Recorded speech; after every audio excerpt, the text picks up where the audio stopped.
This is Close Encounters. Close Encounters. True stories, real people. Close Encounters on Cross Rhythms.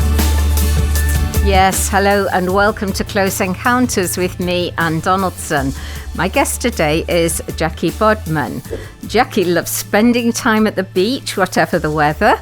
She loves spending time with family and friends, interior design, anything craft related, entertaining, socialising. Jacquie, you're my sort of lady. You are so welcome to Close Encounters.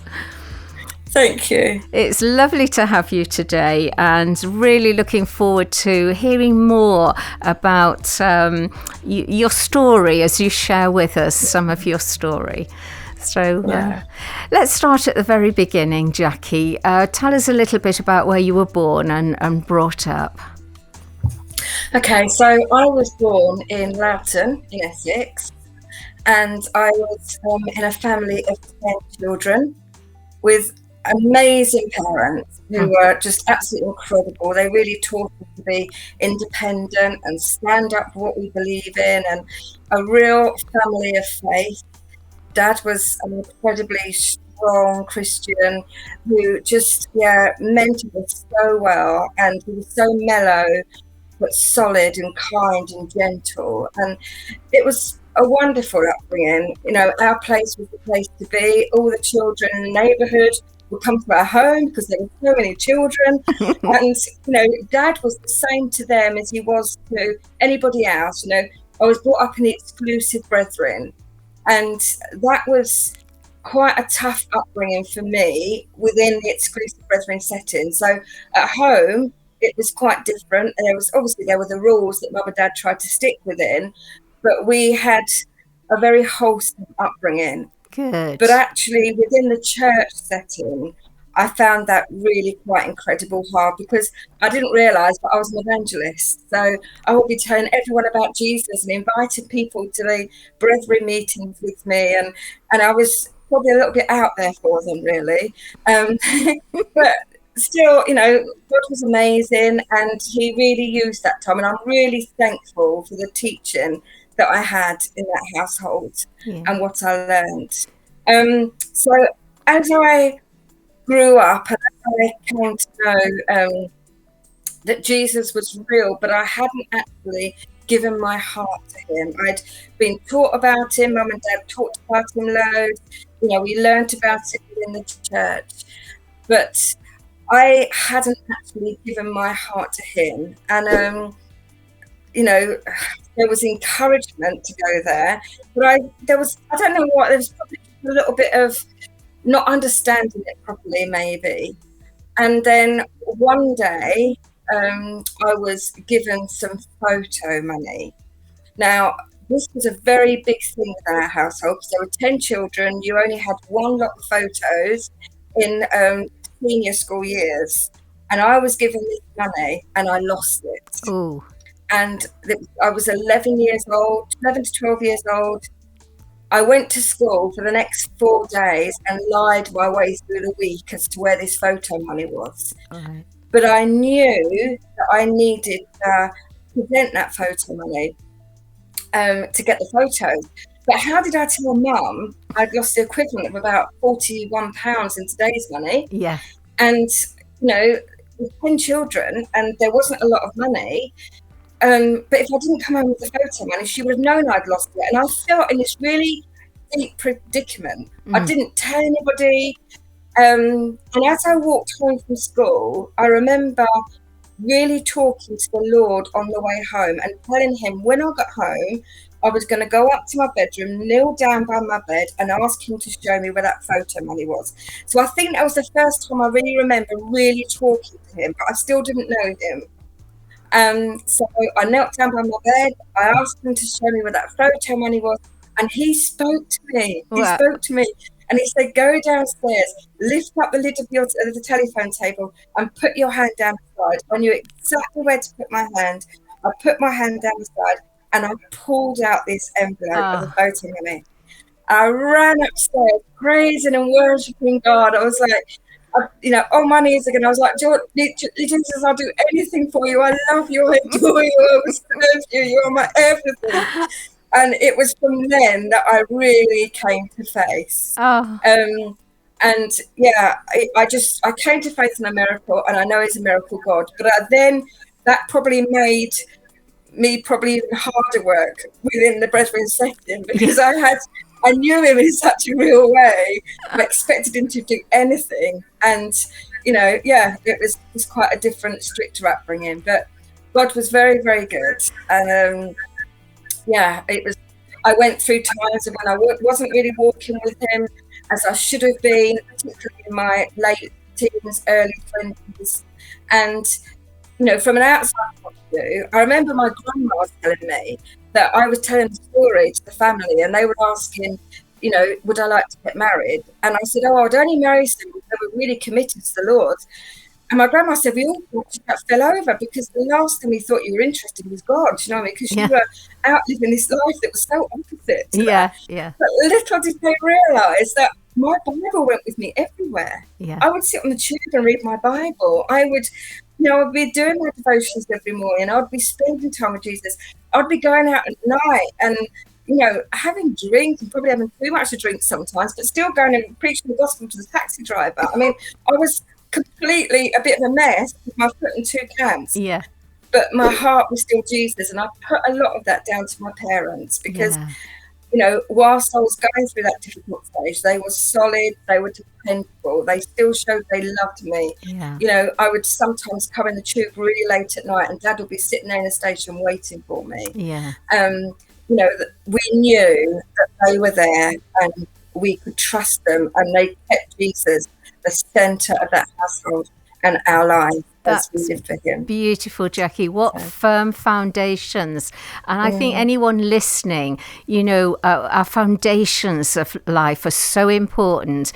And to have a home and a family like that, and to have the encounter with God that you had at such a lovely age, you had got some really good foundations in place. Amen. So I think it'd be a really good time to listen to the first song that you've chosen, and perhaps share with us a little why you've chosen that. Okay. So my husband and I left the Brethren in 2007. So the two of us had actually been brought up in the Brethren. We'd met in the Brethren. We got married in 1992. And when you leave the Brethren, it was you get cut off from all your family and friends. So we knew that. So to actually leave, we knew we were losing everybody, which was really, really huge. But we were in no doubt God was calling us out. He had been calling us out for 3 years. It took us 3 years to actually step out. And I cried through the first 6 months of services in the new church. But this song, Here I Am, was played, must have been into about the third week of being there. And it was like it was a covenant between me and God. That we'd stepped out and we were saying, here we are, Lord. No, is it us, Lord? And we'd just both said, our marriage was for Him, our family was for Him. Jesus, have your way with our lives. So that's why I chose this one. Beautiful. Thank you, Jacquie.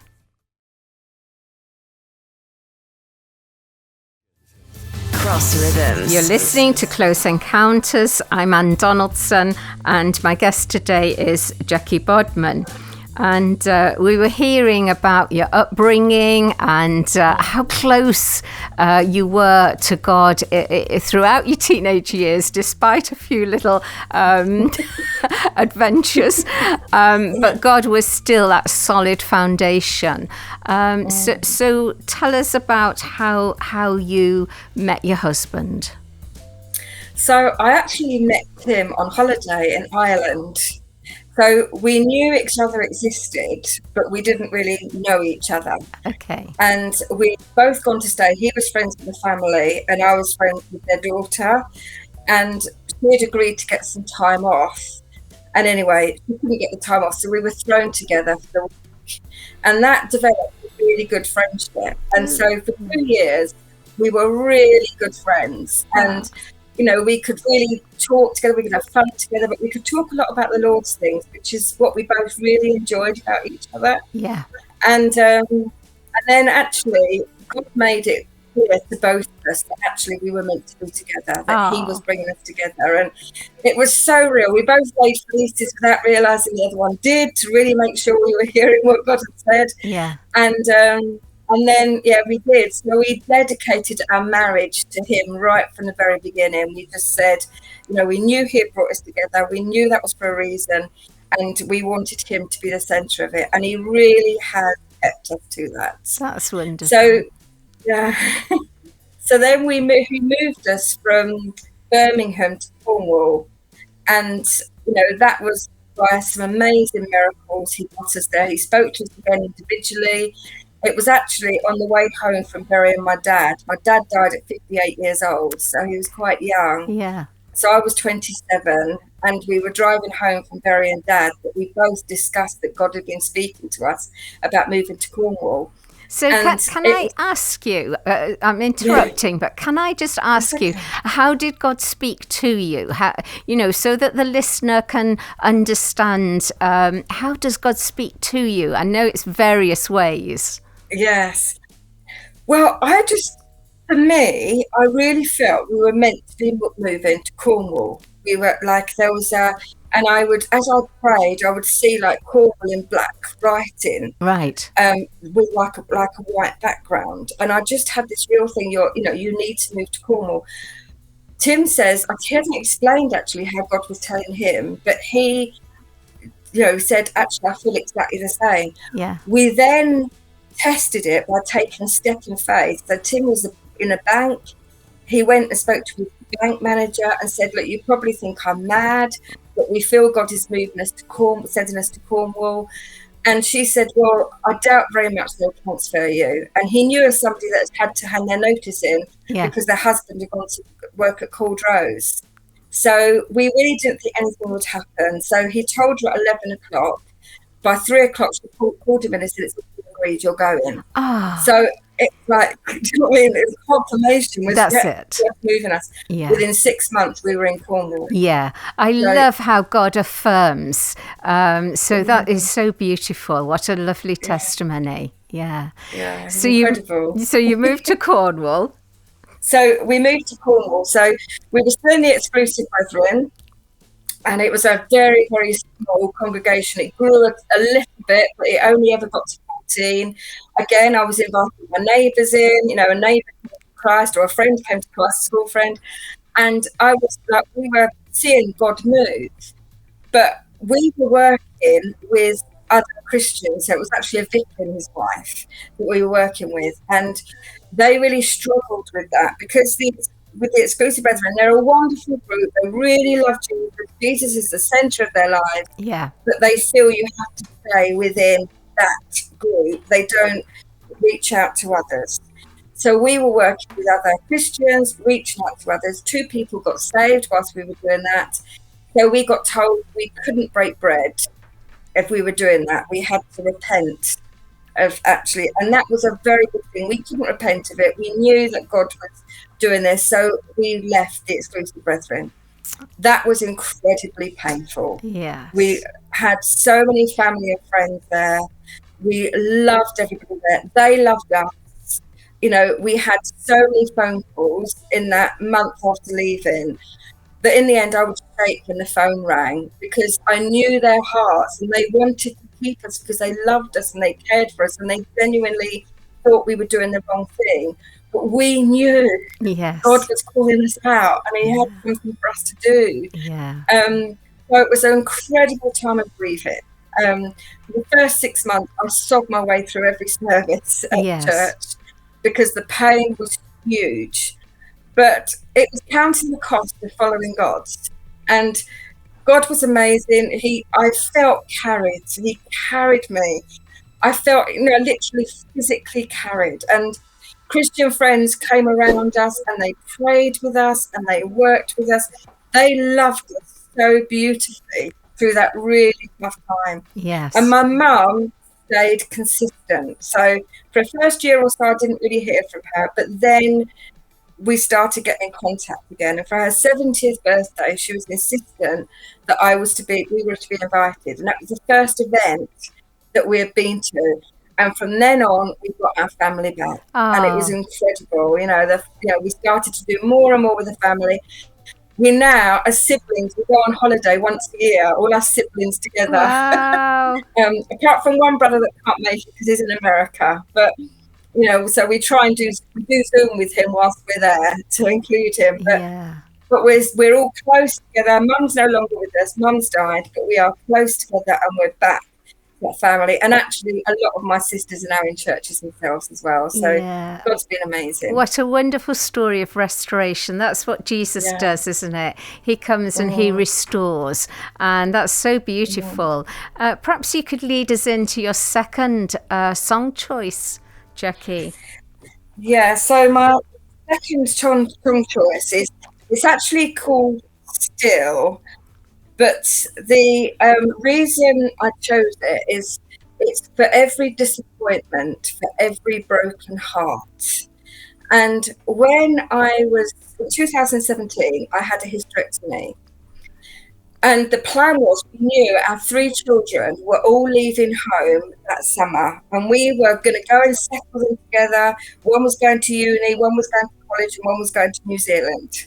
And we were going to go and settle them, see them off and everything. But I got sepsis during the operation. And first of all, they thought it was a reaction to the anaesthetic. So we lost that golden 24 time, which meant it really got set in my system. So I was really poorly for 5 weeks. And I had 11 courses of antibiotics over those 5 weeks. But you know what?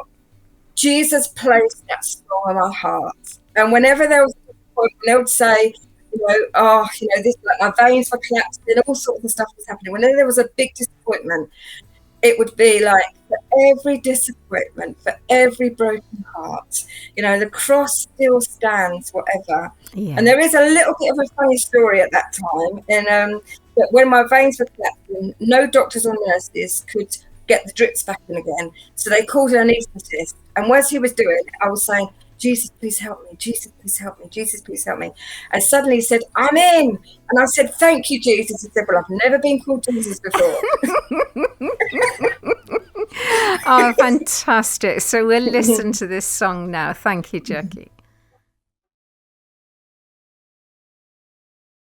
And my guest today is Jacquie Bodman. And we were hearing all about that massive transition you and Tim did, and joining a new church. So tell us a little bit more about how that unfolded. Well, we went to the new church, and then we joined them in the March, and then in the July we got taken to New Wine, and it was our Christian friends that had joined us that took us there, and it was there that Tim got called into ministry. Okay. So he spoke to me first.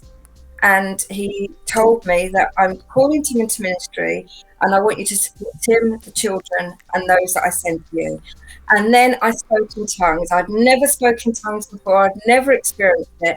But it was like Jesus was Greenfield to me. He was just all over me and in me and everywhere. And I remember turning around and people saying, what has happened to you? You're glowing. Yeah. And I told them, but I didn't tell Tim what God had told me. And I thought, I'm going to wait for him to get his call. Yeah. And sure enough, on the Thursday, he got his call into ministry. That's amazing. And for him, he was after that call, he was so absorbed in Jesus. He just had to go and sit by some poplar trees and just absorb what God had called him into. Yeah. And within 18 months, he was an elder at the church that we'd gone to. Yeah. So New Wine is a Christian event, isn't it? Yes. Where you stay. And so that over a period of time, God spoke to you. And when you were released in tongues, what was happening was you were being equipped for the ministry that God had called you to. Yes. So that is an incredible experience. So now Tim's been invited to be an elder. So what happens next? So Tim's an elder. Yeah. So we're jogging along like that. And then he felt he needed to drop a day, and gradually he dropped day after day from work. He had already left the bank and we'd got our own business, and gradually he dropped days because he really felt that that's what God was telling him to do. Yeah. So it was quite a really big thing. Because I worry about finances. That's my natural way. So it was like, oh, really? Yeah. But God was amazing. And just to give you a little example of one of these ways, I was really worried about finances one day, and I was praying with my sister Steph. And as we were praying, she said, I've seen a vision, and a milkman is bringing empty milk bottles to your house. She said, I don't know why they're empty, but they're empty. So I thought, I haven't got a milk bottle, but I've got a jam jar. So I thought, Lord, if this was a vision that you've given Steph, I'm going to put an empty jam jar outside my house and just trust you. You know, why have you given that vision? Well, the next day, Tim had gone to an elders meeting, and I'd gone to the group. And so as I walked to the toddler group, I knew God had answered our faith with that jam jar. I knew there was a reason that he had to put it out there. And Tim came in the back door, and I came in the front door, and on the doorstep was an envelope with £350 worth of Moses vouchers. Oh. God answered that vision. That jam jar fed us for months. It was amazing. We kept it out there. Food would be on the doorstep. You know, God fed us as a family for months. And the faith of that jam jar. That's a powerful example of how God moves practically using other people, Yes. but that's God behind that. Yeah. How amazing! Yes. That's beautiful. Yeah. So your Yeah. family was young at this time. Yes.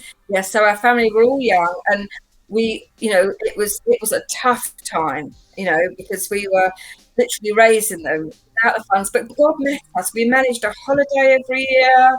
You know, people supported us. They loved us. They helped us. You know, there's so many stories I could tell you of just God telling us to go to a place, and then somebody will be there, and they would say, "Oh, Lord's told me to give you this, and we could go and buy the kids' shoes, or we could go and buy the kids." He just met us every day, and he fed us and looked after us. That's absolutely wonderful, and it's just a practical outworking of what God promises in the Bible. He said he will provide. He says he will take care. He says these things, and then it's to hear you testify is just so wonderful. So Jacquie, it's probably a good time to hear your next choice of song. Tell us why you've chosen this song. All right, okay.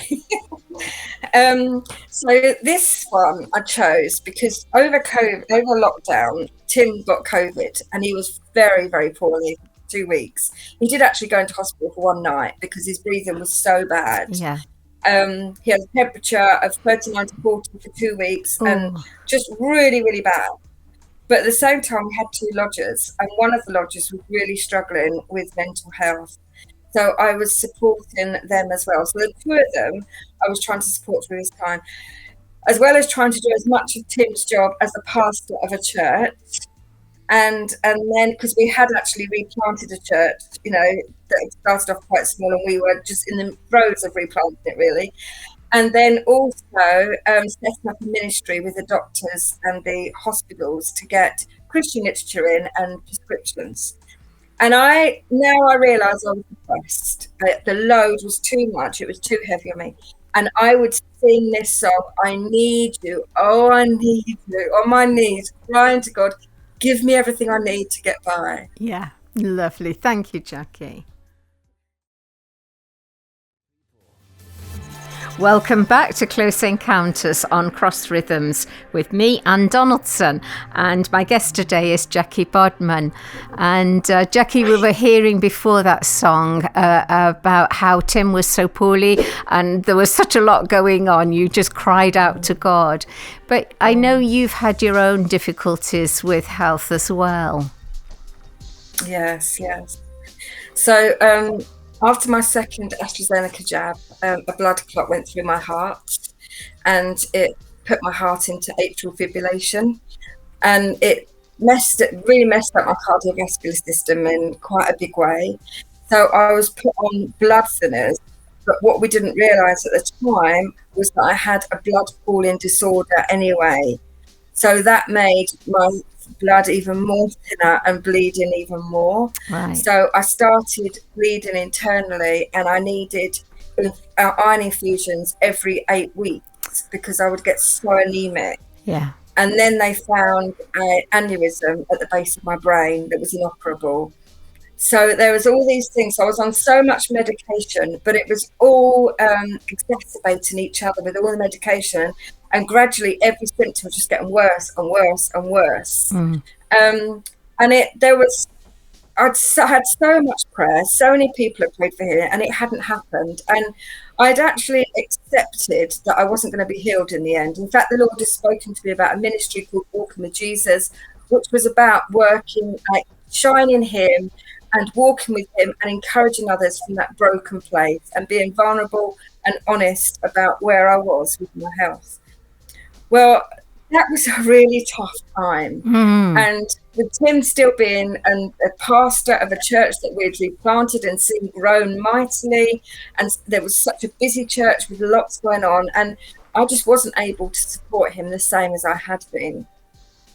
Well, we then got called to New Wine again. Same situation. Somebody gave us tickets and said, just go. I can't go now. God's told me you're the ones that need to go. So again, we went to New Wine, hands and hearts open, saying, God, you're sending us here for a reason. We don't know why, but we trust you. Yeah. So we went, and we were worshipping, singing in a service, and I found myself singing in tongues. And so that's singing a heavenly language that I can't explain, but it was like a verse and then a chorus, and a verse and a chorus.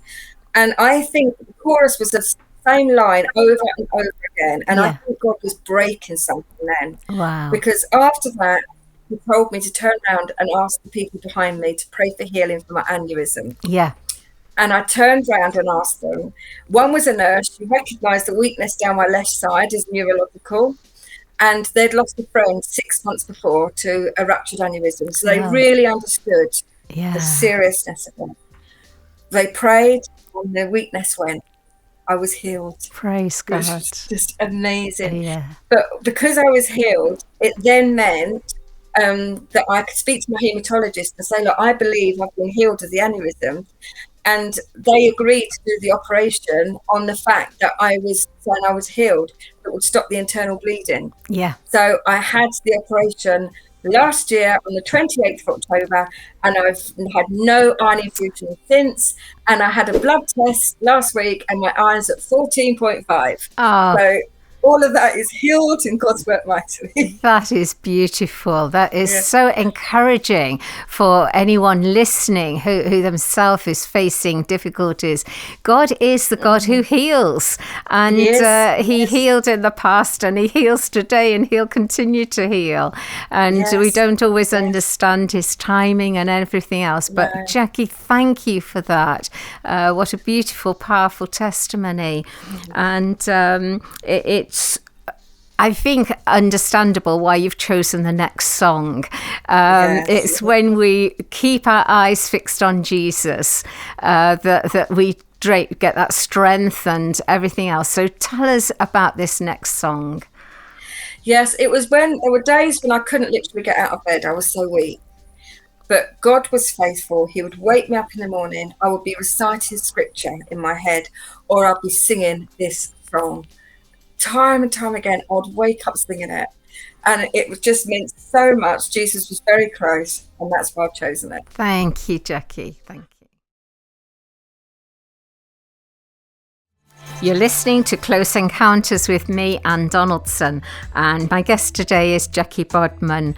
And Jacquie, from the very beginning as a young child, you shared with us your desire to share the good news about Jesus Christ with anybody and everybody, and you wouldn't know the terminology of it then. That is what we call being an evangelist, someone who is passionate and has a very natural, God-given way of sharing the good news of Jesus with people.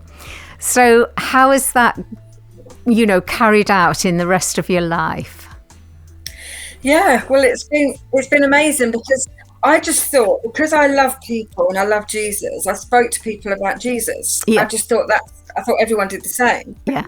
And it wasn't until Countess, got in touch with me and called me to be an evangelist, and the wonderful training that they gave me, that I realised, yes, I was an evangelist. Yeah.